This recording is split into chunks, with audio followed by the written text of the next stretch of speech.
Hello అండి. ఈరోజు restaurant స్టైల్లో వెజ్ కుర్మా ఎలా చేయాలో చూద్దామండి. టేస్ట్ అయితే చాలా బాగుంటుంది. అలాగే దాబా స్టైల్లో కూడా ఇలాగే ఉంటుంది. Mixed veg curry chapati, parotta, naan, phulka ఇలా దేనిలోనైనా తీసుకోవచ్చండి. అంత టేస్టీగా ఉంటుంది. సో ప్రాసెస్ ఏంటో చూసేద్దాం వచ్చేయండి. ఫస్ట్ అయితే ఒక ప్యాన్ పెట్టుకొని 2 టేబుల్ స్పూన్ ఆయిల్ వేసుకోవాలండి.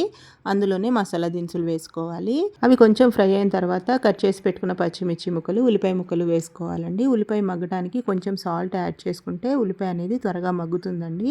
ఉల్లిపాయ మగ్గిన తర్వాత సన్నగా చాప్ చేసుకున్న టమాటో అలాగే అల్లం వెల్లుల్లి పేస్ట్ వేసుకొని అది పచ్చివాసన పోయేంత వరకు ఫ్రై చేసుకోవాలండి. అది కూడా కుక్ అయిన తర్వాత నా దగ్గర ఉన్న వెజ్జీస్ వేసుకున్నానండి. క్యూబ్స్ లాగా కట్ చేసుకొని వేసుకోవాలి. మీకు నచ్చితే బీట్రూట్ అలాగే క్యాలీఫ్లవర్ కూడా యాడ్ చేసుకోవచ్చు. అవి ఫ్రై అయ్యేలోపు మనము గ్రేవీ కోసము ప్యూరీ ప్రిపేర్ చేసుకుందామండి. దానికోసం మిక్సీ జార్ తీసుకొని 2 టేబుల్ స్పూన్ల కొబ్బరి తురుము వేసుకోవాలి. ఇక్కడ నేను డ్రై కోకోనట్ వాడుతున్నానండి. మీకు నచ్చితే పచ్చిదైనా యాడ్ చేసుకోవచ్చు. జీడిపప్పు, గసగసాలు, కొంచెం పుట్నాలు అలాగే కొన్ని వాటర్ వేసుకొని మెత్తగా పేస్ట్ లాగా చేసుకోవాలండి.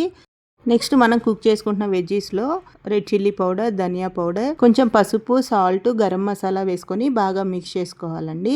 అందులోనే మనము ఇప్పుడు మిక్సీ వేసుకున్నాం కదండి, సో ఆ పేస్ట్ కూడా వేసేసి కొంచెం వాటర్ యాడ్ చేసుకొని మొత్తం కూడా బాగా మిక్స్ చేసుకొని దగ్గర పడేంత వరకు కుక్ చేసుకోవాలి. సో అది మనం వేసుకున్న జీడిపప్పు అది పచ్చివాసన పోవాలండి. సో అంతా పోయిన తర్వాత దగ్గరకు వచ్చిన తర్వాత ఫైనల్గా కొంచెం కొత్తిమీర అలాగే కసూరి మేతి వేసుకొని సర్వ్ చేసుకోవడమేనండి. టేస్ట్ అయితే చాలా బాగుంటుంది. సేమ్ రెస్టారెంట్ స్టైల్లో ఉంటుందండి. ఒకసారి మీరు కూడా తప్పకుండా ట్రై చేయండి. మరి ఇలాంటి హెల్తీ అండ్ టేస్టీ రెసిపీస్ కోసం మన ఛానల్ని అయితే లైక్ చేయండి, షేర్ చేయండి, సబ్స్క్రైబ్ చేసుకోండి. మీకు ఏదైనా రెసిపీ కావాలంటే కామెంట్ సెక్షన్లో కామెంట్ చేయండి.